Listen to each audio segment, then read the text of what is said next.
A lot of planning goes into shutting down I-70. When you get to the nuts and bolts of it, really it's shutting down the interstate from 435 to 291 and shutting down every ramp in between. So Blue Ridge, US 40, Nolan, parts of Lee Summit, all those get shut down, and all traffic then either has to use alternate routes.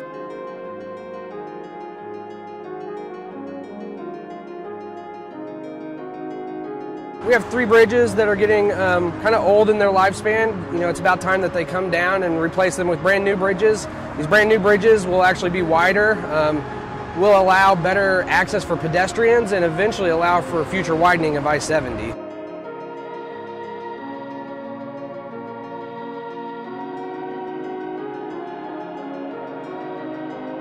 When the drivers are coming through the work zone, they really need to be paying attention to the signs that we have out. Things like that are out to warn the public of what's going on. And so they really just need to be paying attention. Official closure of I-70 will start at 10 p.m. on Friday, and then we should have it open by rush hour Monday morning.